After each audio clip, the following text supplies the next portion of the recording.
Welcome back to the 27.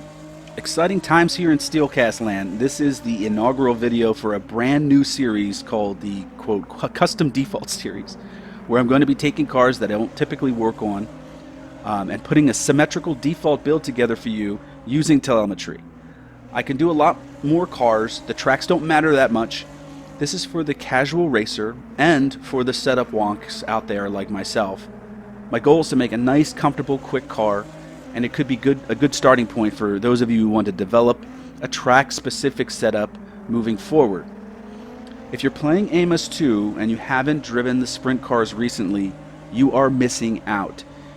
If you have issues with the sim, whatever it may be, this series will renew your faith in the world. The moons of Tatooine will align. For most of us, this was our first car in Amos 2, especially if you're new to sim racing in general, but perhaps you have set it aside and haven't seriously driven it in over 6 months. You will be born again. It's a palate cleanser. It's not sexy. It doesn't have gobs of horsepower. It doesn't require a lasso, spurs, and cowboy hat to drive. In fact, it's really the opposite from many of the other vehicles in the game. You'll actually get comfortable with it almost immediately. You'll find your mindset wandering off from trying to get to know its personality to focusing on other things like proper racing lines, corner entry speeds, racecraft, obscure little things like that. Things that you can only concentrate on when you're comfortable enough with the car, like a pair of, 10-year-old PJ pants. With regards to AI, they are calibrated well and appropriately aggressive. The only minor nitpick is the unnatural counterattack. That seems to be a new feature with the AI. You could be over a second or two in pace faster than them, but once you pass them, they inevitably elevate beyond the confines of the natural laws of physics to make the counterattack possible, and sometimes punting you. But outside of that, fantastic. Unfortunately, it will never be a showcase car, and that's a shame, really. At a sim racing trade show or something, as soon as you walk in the huge doors, you'll see a massive display. GT3, official blank Spain. The sprint car table is in the very back of the conference center by the bathrooms. But let me tell you something. If you think about it, when you're taking a car to its limits, finding the edge of grip, it doesn't matter what car you're driving. It's here as much with the sprint car as it is with the GT3s. It's just fun. It's more forgiving and controllable when racing closely. Think of the lack of horsepower as a pace equalizer, which leads to closer, more competitive racing because the horsepower won't be there to make up for mistakes. Now, let's try to scratch a couple of seconds out of the default setup, shall we? Before we look at the data, when putting a build together, even with telemetry, your in-car feel comes first. The sprint car really is a great example of this. What's the point of a build if you base it around telemetry, apply all of the principles to a T, but it's still uncomfortable to drive? That's not the goal here. The goal is to have a nice, stable, comfortable car for you to drive. So if the telemetry is telling you that there's something wrong here, you might want to overlook it. If it's good, it's good. Telemetry, if you try to get down to it to the nitty-gritty, it will make you start seeing shadows, and then you'll wind up endlessly tinkering with things that don't need to be fixed. So here we are using racing sim tools once again. We're looking at the handling tab. You can see the laps that I put in, the 2 sessions, one with default, one with the custom default setup down here, and we're going to do our first evaluation, which is always brake bias. So this is going to relate back to what I just mentioned a moment ago. Now, the general principles for brake bias is that the rears should slip less than the fronts at all times. With the sprint race car, I didn't feel like the back end was coming out. So moving the brake bias forward was not a big fix for me. The reason being is because if you look at the data, on the defaults, the rears weren't locking up. It was just the fronts. There's actually no instances of the rears really locking up at all with the default build, it was all, and that goes along with the custom build as well. It was all just the front, the appropriate tire slipping more. If you could see here, the the front left is slipping more here, and then over here it's the front right that is slipping a lot more. These spikes are like you're on or at the maximum level of slip of the tire, and it will lock up a little bit. The inside tire has a tendency to lock up a lot more easily when you're in a heavy braking zone because of the less distance that has to travel as you turn into the corner. So that's normal. You want to minimize it as much as possible, obviously, but it looks good to me for both the default and the custom. Now, taking a look at the differential section, the problem with the default setup is I felt like there was no during the coasting phases, during the braking, there was no locking going on, or I should say unlocking. So you can see here, no unlocking.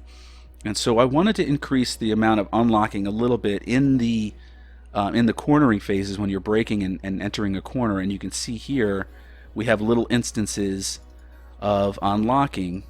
That's not one. There it is. 5%, 10% here, and that helps with the corner rotation. That was a big help for the sprint car. All right, moving on to the suspension tab, let's talk damper histograms real quick. The default build, I thought the rebound bias was very significant and very stiff. The rears were probably just fine, but what I wound up doing with the car was reducing the rebound bias on the front right and the front left, and adjusting that so that they're more balanced. And then I wound up softening the rears just a little bit. That helps with the corner exit. I felt that increased the stability coming out of the corners, which is important. Lateral stiffness distribution. This is interesting because you could barely tell any change. I made an ARB adjustment to the front. I think I made it a bit softer for that turn in, but you can see that it's barely reflected on this graph here. But ultimately I felt like the default build was understeery, whereas the custom build was allowed for a lot more rotation. I found that with the differential and the slight softening of the front ARB, you got that turn in ability. So that was fine. And let's look at the traction circle. Here you can see that I didn't stretch the limits of the traction of the car as much as I did with the hot lap with the custom default. You can see how the circle is a little bit wider, a little bit more concentrated. Up here the lines are clearer on the top right and the bottom right. You can see it's a little bit more blurry. Not much, but just a little bit. I was able to stretch the limits of the car. So with the slight lateral, if any, lateral bias adjustment, the extraction of this extra little bit of this fraction of grip leads me to assume that this has a lot to do with the tires themselves. So let's start getting into, let's move into the tires real quick. I think that was the most important thing in the car. Default build. Whoa, okay. So this is a big red flag for me when I saw this with the default build.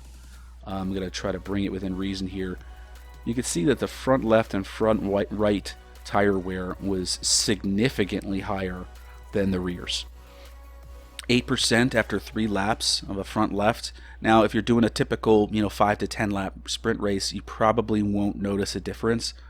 But this tells me that the temperatures of the fronts are a little bit too hot comparatively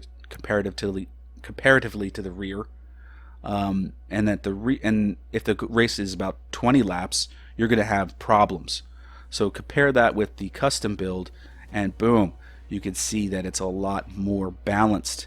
And actually, I think we actually increased the amount of grip overall. So we went from 1.24 to 1.25. Not that much, but look at the wear that we saved with the car. Now, keep in mind, this could also be lockups because the brake pressure for the default build was a lot higher, and maybe perhaps I managed it better on this lap, but still, this is what you're shooting for here. Let's go back a little bit now to the aero. Not much aero to speak about here. Center of pressure, it is what it is. I maintained the rake of the car the same way as the default, so you can see these charts basically don't change whatsoever. The only thing I did was I reduced the overall ride height of the package, I think, to the minimums. But I maintained the rake that the default had. So I think it was like 70, 75 for the default. I lowered it about a centimeter in the front and a centimeter in the back, so it was 60, 65. The absolute tire temperatures you can see here for the default build, it's a lot more even. This is what you're actually shooting for. The front right here was 74, the rear right was 74, the front left 66, rear left 70.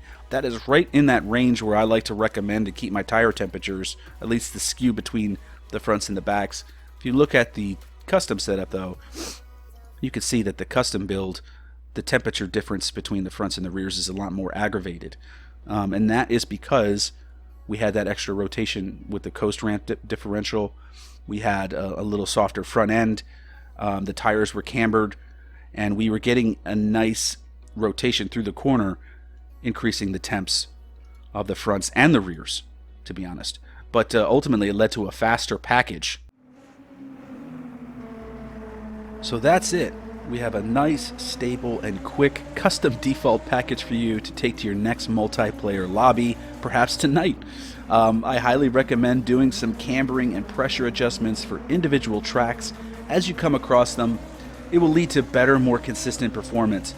If you need help with this, refer to my basic setup guide from a couple of weeks ago. Coming up, we'll be jumping back into the GT1s again, this time the McLaren F1, for a spin around Hockenheim 2001. I found something game-changing. You won't want to miss it.